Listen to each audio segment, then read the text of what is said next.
Good Joel. It's your boy, Taco PA, and hope everybody's having a good Thursday. Chill out there. I myself got a bit sick yesterday.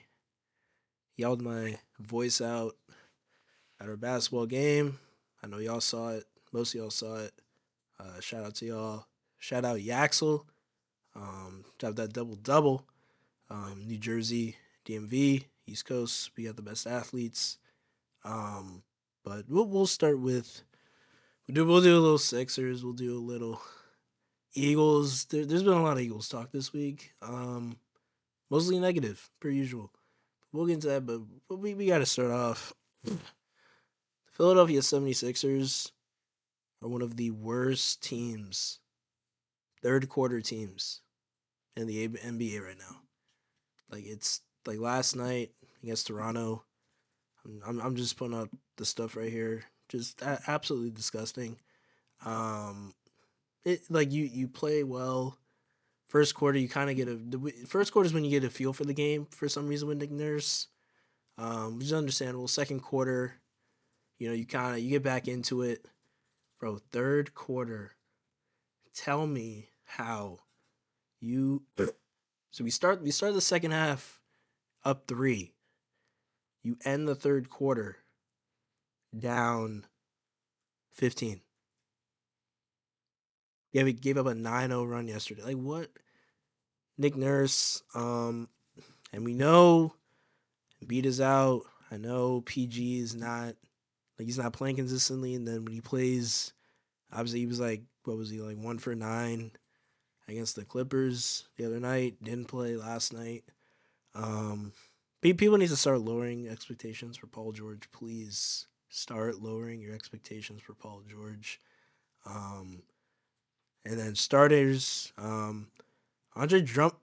Andre Drummond is this is a good talent from Andre Drummond. 10 points, 12 boards. Andre Drummond is arguably the greatest rebounding center, if not just rebounder period of all time. But I mean, across the board, Edwards 8 points, Barlow. These are the guys like they're not obviously the first or second option, but like you look at other teams, you look at OKC, San Antonio, Houston. Like you hope you get a little more from like those kind of guys. But Maxi, they have a great night by his standards so far this season, 24-9. It's still solid, but for a guy that been in MVP talk, not as shy for 14, but VJ, VJ at 21, albeit on 20 shots, so not the most efficient night for him as well. But nevertheless, this Sixers team, obviously Quentin Grimes has been carrying the bench. Thanks Dallas.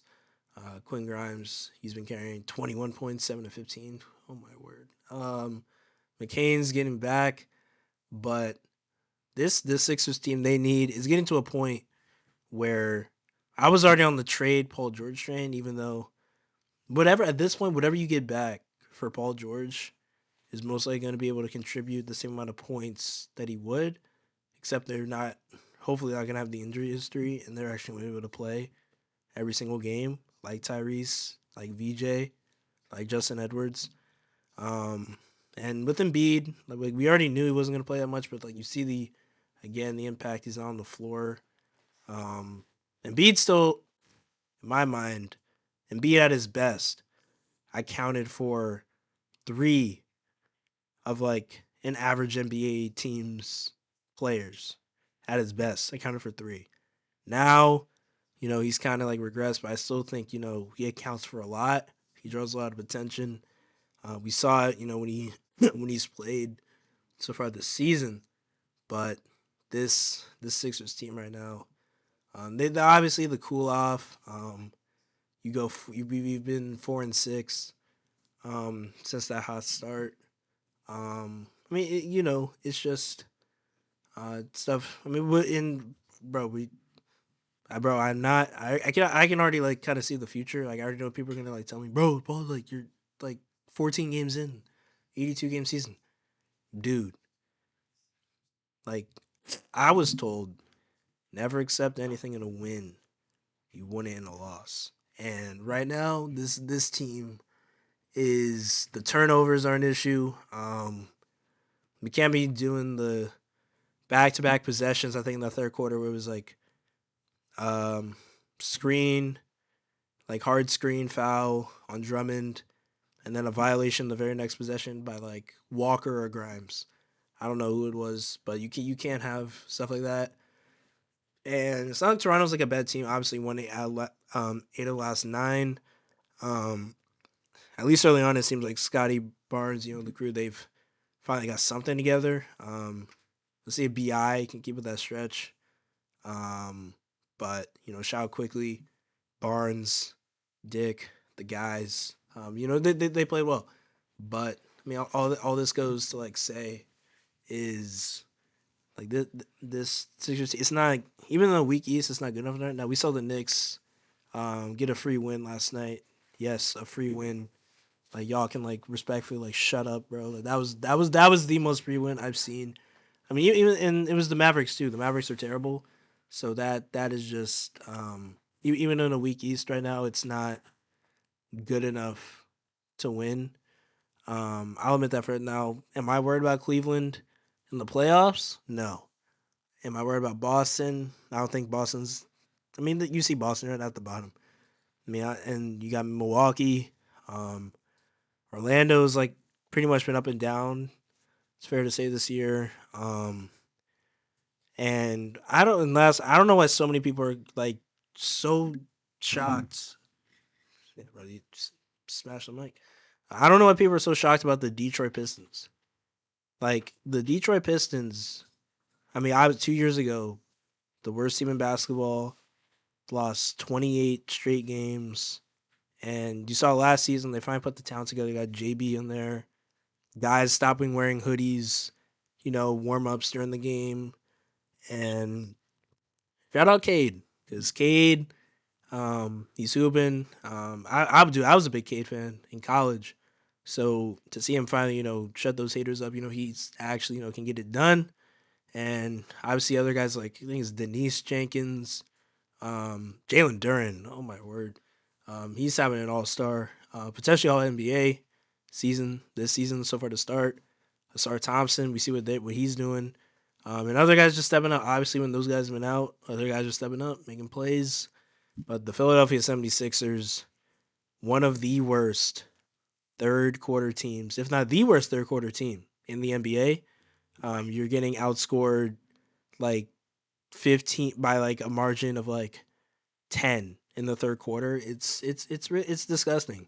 And if you want to compete with the Knicks, the Magic, Pistons, Bucks, obviously we play the Bucks as of this recording, playing the Bucks today.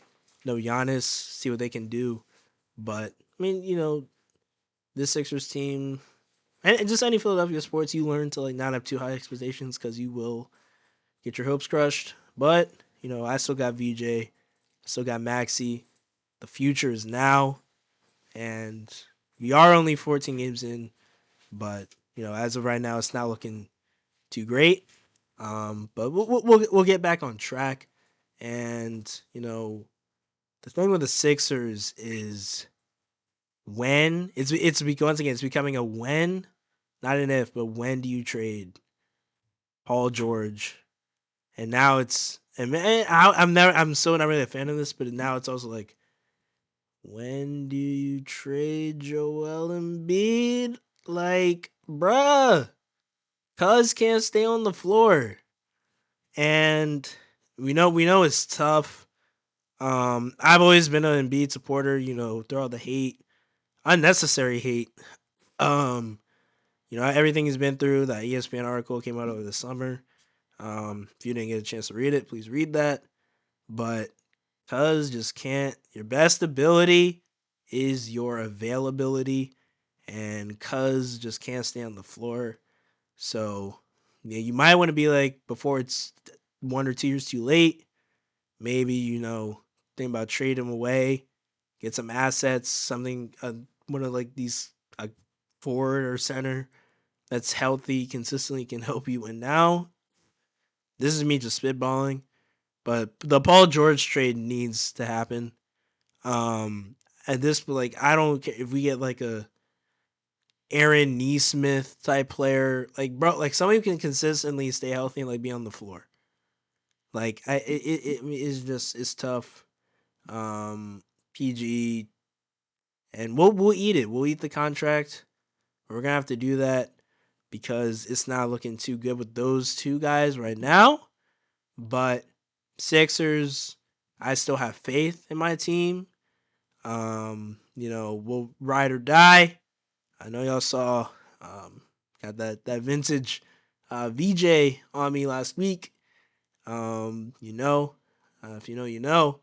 But now, basketball talk, we got to talk about what the heck has been happening in the NovaCare complex.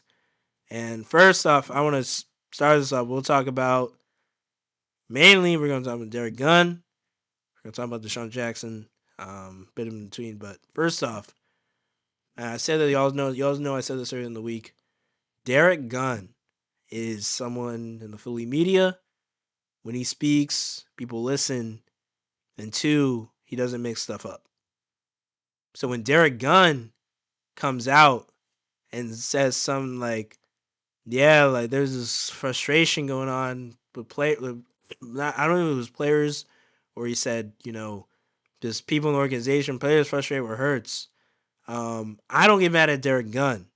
I get mad at who that report came from, like who said it, because I didn't even know. Because we had Mylata, we had Lane Johnson, we had Saquon, we had Devontae, we had AJ, we had Jahan, we had multiple defensive players say stuff like, "Yeah, bro, like we know it's struggling, we know it's not great right now, but we're rocking with one, our guy." AJ was like, "Yeah, I'm like we gonna figure it out." Like you saw AJ optimistic in the post game. So I need to know who are these players. I really need to know because if first off, if you're a backup, why are you talking? Like you got a voice in the locker room. See, I really need to know who these players are, because this is just stuff like you can't have this. And you play for Philly, you know what they're going to do, you know how they're going to run with it. But nevertheless, we saw Jalen Hurts say, "I've been in this situation before. Like it's nothing to me. We'll get through this." And I'll continue to have faith in Hurts. I will continue to have faith in AJ Brown, and we'll talk about AJ specifically. But the other thing obviously dropped this week. Deshaun Jackson, another person who doesn't talk. He doesn't even talk a lot, but he's like a Devontae Smith. When he talks, people listen. And obviously he said, "Hey, I don't know. I don't care. I'm going to say it. AJ and Hurts, they don't look the same. And I don't know if it's about on the field, X's and O's. Like, something's going on. It's not on the field. Something's going on." And for Djax to have played with Hurts, obviously, he wasn't there when AJ was there. I think he was there the year before, a year or two before AJ was there. Um, for him to know that locker room, to still know a good amount of the guys that are in that locker room, for him to say something like that, Djax obviously knows something that we media we probably don't, but um, I they get this figured out because this is too great a situation, and we'll talk about obviously who I think is the main culprit for what's happening with the offense. Y'all know who it is. But AJ Hurts connection obviously has not been on point. There was a certain the go route where people said AJ was kind of jogging it and then just stopped because he thought it wasn't getting the ball. There's stuff like that where maybe we don't know what really happened, but to the naked eye, like it might look, yeah, hey, Cuz was jogging on the play. And when you are, this is you gotta be fair with AJ. When you're calling like, "Hey, bro, like why am I getting the ball? Like offense, we gotta do this." When you start doing stuff like that, and that football will find you. Like nature, football nature, that football will find you. and your routes have to be the most crisp cuts, footwork, hands got to be the most crisp people have ever seen. Because if it's not, people are gonna be like, "Well, this is why he's not getting the ball. He's doing this. He's not doing that." Um, so AJ got to make sure like we're going 100% at all times. I'm not saying he wasn't, because once again, we don't know what was happening. We don't really know what was happening, but to naked eye, it could look like he was jogging. But on that note, I'll give a reason as to why. The main reason, 75, a big chunk. I'm gonna give him a load of Thanksgiving next week. I'm gonna give him a load of helpings. I'm gonna give him second helpings, mac and cheese, potatoes, turkey, all that good stuff. 75% of the blame. One, Osama bin Kevin Patullo. Now, I thought it was a troll. I thought it was a Centel when I saw that this dude, Kevin Patullo, is getting a lot of eyes from around the league as a top head coaching candidate. A guy with the 25th ranked total offense. A guy with a bottom tier subpar rushing offense with Saquon freaking Barkley. This dude, head coach, and you know what? As an Eagles fan, Cleveland, take him. Tennessee, New Orleans, take him. Arizona, please take Kevin Patullo off my team. He has ruined this offense. We know players have to execute, but Osama bin Patullo has been awful. Bro, I saw there was a photo. AJ's route tree last year with Kellen Moore. AJ Brown's route tree this year with Kevin Patullo. Bro, you tell me why this man had zero plays over the middle for AJ Brown against Detroit Sunday night. Right, Patullo, your time is coming. Your time is coming. That we gonna find you out, bro. I already know about you. I already know, but just in case other people, don't know, your time is coming, and I hope because I don't wish anyone. So I pray, I hope that Kevin Patullo gets that head coaching job, and we actually get someone in here who knows how to call freaking offense with multiple superstars at multiple positions. Bro, I don't know how this dude is being scouted as a potential head coaching candidate. Once again, I thought it was a troll. I thought it like, bro, like we're not being serious. But nevertheless, this offense, Kevin Patullo, 75% of the blame. Yes, Hurts has not played his best. AJ is not. I mean, it's not really. It's not as much on AJ because once again, I'm looking at JSN. I'm looking at Puka Nacua, Jamar Chase, Justin Jefferson. All those guys are getting schemed to get the ball. No one in their right on their best day, no one in their right minds says, and hey, he's been balling, but at their best, JSN is better, like clears AJ Brown. Even though that's the way it looks on the stat sheet this year, because Cuz can't get the ball, because Patullo's pulling BS wheel routes and go balls on 1st and 10 out of his rear, and not actually scheming. Like JSN gets a bunch of the deep crossers, deep posts, digs, shallow cross, hitch, curl. Like you see Puka, like bro, like it is just and all of AJ's best plays honestly this year have come, except for that Broncos first half, have come like on the deep ball. And we know Hurts, one of his best attributes is the deep ball.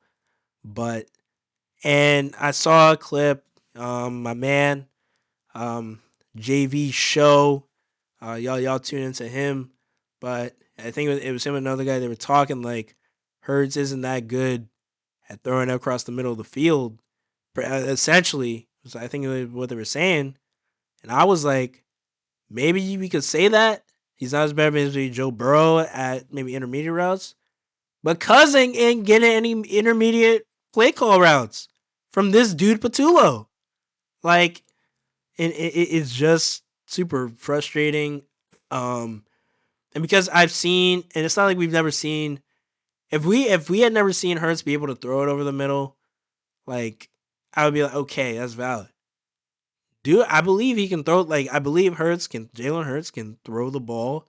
Maybe not as well as the deep ball, maybe, but I still believe Jalen Hurts is fully capable of throwing dig route. Like I advise people go back to that Steelers game, go back to that Ravens game, go back to the Bengals game.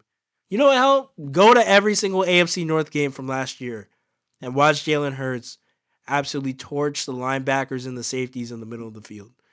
Um, I mean, I don't know. That the media at this point is just making stuff up, running with it. I would admit, I don't really know what's going on. Hopefully, they figure this out because the defense has been lights out. We all know this, but nevertheless, it's not looking too good. Offense, we know they have to be better. I believe that this defense can potentially take us to a Super Bowl because we just saw Sam Darnold stink it up, and they only lost by 2 points, 4 picks, and they only lost by 2 points to the Rams. So everybody in the NFC can be had, and all I heard was Packers offense is gonna run through y'all. Didn't happen. Detroit, they gonna run up the score. Gibbs and JMO and Amon Ra. Didn't happen. Cowboys this week. Now, just real quick on this one. Um, First off, congrats to the Dallas Cowboys. You guys beat the Las Vegas Raiders. Congrats to y'all. But we gonna put foots in you. If Now we know the Lions practice squad DBs um actually play like really well, really tough against people. I'm sorry, excuse me, the Lions. Yeah, Lions practice squad DBs. Bro, the Cowboys starting secondary this week, Deron Bland, who's as good as his last name, Kalen Carson, and Kyer Elam. We saw Kyer Elam get absolutely flamed from A.J. Brown to Jahan Dotson. Last season, A.J. Brown made Kalen Carson his son in Dallas. Don't get me started with the out route merchant himself, Deron Bland, and what Devontae Smith does to him every single week, every single time they play him. I better see. And if they play man coverage, bro, I better see. And now the interior, running the ball is going to be tougher. Quinnen, Kenny Clark, please, please. I don't know what. So we run Saquon up the middle. Some BS zone plays. Tank Bigsby comes in and all of a sudden, and Tank he's been balling out. But Tank comes in and all of a sudden Kevin Patullo, oh yeah, now let's try running to the outside on pitch plays. Like, dude, like Kevin Patullo, bro. Just taking away my sanity by the day. Um, this game Sunday, I need to see the Eagles passing game do something. Because if you can't do anything against this secondary, bro. And first, I need to see, bro. Dallas Goedert is gonna have Kenneth Murray and Logan Wilson on, bro. Like, okay, I need to see Dallas Goedert have a game in the middle of the field. You know, I need to see, bro. We are going to have AJ Brown on Deron Bland. We are going to have Devontae Smith on Kyer Elam. Jahan Dotson, Darius Cooper on Kalen Carson. I better see us attacking the hell out of the Cowboys DBs this week. And if we do that successfully, quick little score prediction. you know, and we know the defense is gonna stand tall. Once again, Cowboys, y'all played the Raiders. Um, y'all not going anywhere. But I'm looking at this team. I'm looking at the defense, and we know this has been an offensive, critique kind of based video. But the defense, bro, Quinion, N'Kobe, Jalen Carter, Jordan Davis, Nolan Smith, Jalen Phillips, Jalix Hunt, Adoree Jackson, locked up that CB2 spot at least for this week. We'll see what he does against George Pickens. Hopefully he's not as bad as week 1. But Reed Blankenship, Andrew Makuba, Zach Bond, Jahad Campbell, Moro Ajomo. Man, this defense. Oh, Coop. This defense is, you want to say Houston, you want to say Denver, those two are in the discussion. Like, that is those 3 teams' best defense in the NFL. We've seen obviously Houston's defense be the only reason, and Davis Mills comebacks, the only reason they're 5-5 right now. Houston, they got a big one against Buffalo. Josh Allen, don't you lose to Davis Mills now? Don't do that. Don't do that. But nevertheless, I'm saying this defense, Eagles defense, to stand tall. And, because they said the Packers are going to run through us. And I know Dak always plays the Eagles well. But this Eagles defense, bro. Vic Fangio gets better every week. I'm going to say Eagles 24, Cowboys 30. I'm going to say Eagles 24, Cowboys 16. I think obviously Dak, he might get a garbage time, Tud, all that stuff. But nevertheless, Eagles will prevail in Dallas Sunday, 4:25 Eastern Time. Hopefully the offense gets it going. Hopefully Kevin Patullo gets that head coaching job, because I want people to succeed. I want people to succeed in life. Hopefully Kevin Patullo, you get that head coaching job, probably in Arizona or New Orleans. Actually, no, let's Kevin Lawrence first year there. But you get that coaching job in Arizona. You get the head coaching job in Tennessee. One of those bottom feeders. But that's all we got for today, man. It's your boy, Philly Talk with PA. Always keep it a stack. Always keep it a buck over here, man. I'm out, y'all.